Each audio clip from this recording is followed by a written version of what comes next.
Hey, it's Hillary. I know you're feeling unheard and misunderstood and questioning your own reality in your relationship with your mom. But let's remember that you were at a different age in a different stage of life than your mom was when you were experiencing the pain that you are still carrying today. So, I'm going to share with you my 5 steps to you understanding your mother and understanding your mother-daughter relationship. And I hope that this brings you some relief.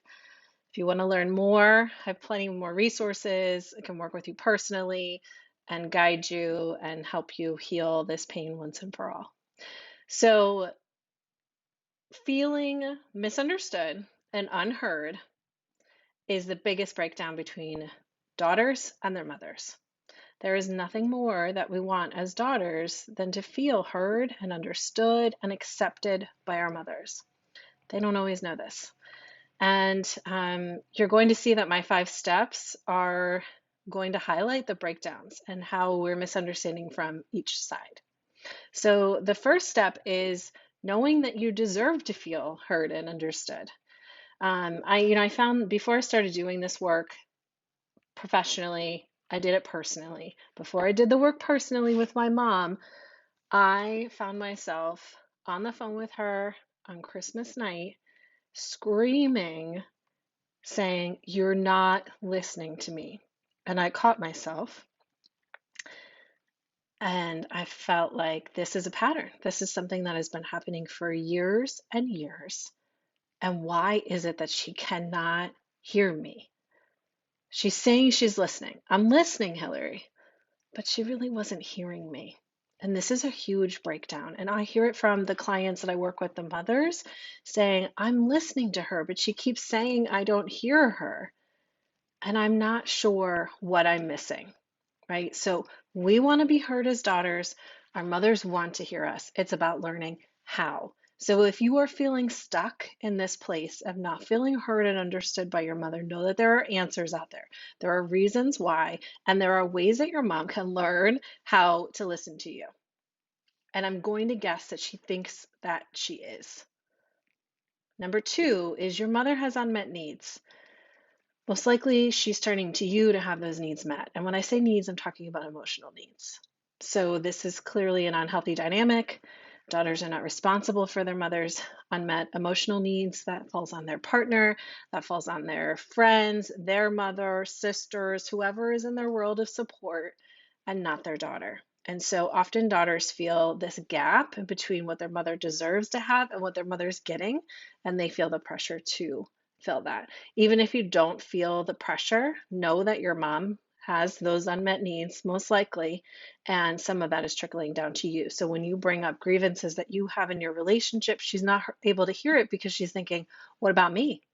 I have needs too, and nobody's hearing them. And so now I need you to hear them. And that's too much for you. And especially if she's doing it in a moment where you're trying to get her to listen to how you feel.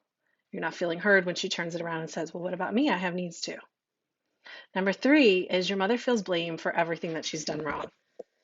So without you even feeling saying a word, just in our culture and society, mothers feel responsible for everything that goes wrong and feel the pressure of that blame. So then having an adult daughter come to her and say, here's X, Y, and Z that you did when I was a child, and I feel a certain way about it, and I need to talk about it. It's adding to the pile of blame she already feels. So most likely, it is not her way of denying your reality. It is her way of protecting and defending herself because she already feels so much blame. And rightfully so, because we do put pressure on mothers to get it absolutely right. We blame mothers for everything that goes wrong. Recently, I did not send my daughter to school with an umbrella. It was a beautiful day when I dropped her off, picked her up, and it was raining. And the first thing she says to me is, why didn't you send an umbrella with me? So I get blamed for not knowing that the weather was going to be rainy in the afternoon. Like, this is a silly example, but these are the kinds of things that happen all the time. And so I know this doing this work, and so I don't take the blame. I don't defend myself. Oh, yeah, it's kind of annoying not to have an umbrella when it rains. Maybe we can talk about how to solve that problem next time. Like I'm not going to defend myself and say, well, I didn't know it was going to rain. How was I supposed to know it was going to rain, right? Then we're leading to an argument, and I'm missing what my daughter's trying to tell me in her own way. She's 10. She's trying to tell me that she didn't feel taken care of by me. And we can solve that problem by saying, like, you're 10, so you can be responsible for protecting yourself in the rain as well. Okay, so number 4 is she might say, you'll understand this when you have a child like you. But here's the truth. You will understand.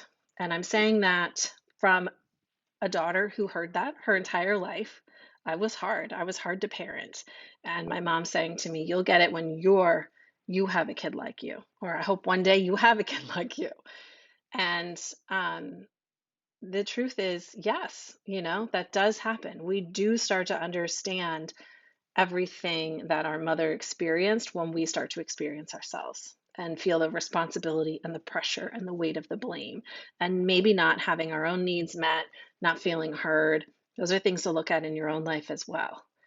Are you putting pressure or blame on your mom where maybe it belongs somewhere else?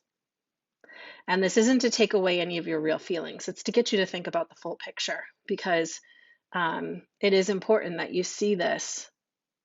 You see your mom with some empathy, because most likely she set out on her journey in motherhood with good intentions. Like, most mothers don't just like have a baby and then think, I'm just going to wing it. Let's see what happens. Like, she most likely had intentions to love you, to make you feel loved, to take good care of you, to keep you safe. And maybe it didn't work out that way. And she's unable to meet the emotional needs now of making that repair or fixing it. There are ways around that, of course, but the important part is that you look at your mom with softer eyes. And sometimes doing that allows you to get what you need in return. Number 5 is remembering that you're both human. You have your own wounds that you bring to your relationship. Her wounds are probably from her childhood and other relationships. Your wounds might be from your mom. They might be from your dad. They might be from your childhood, being a teenager, not getting what you needed, and not being protected in the way that you needed to be.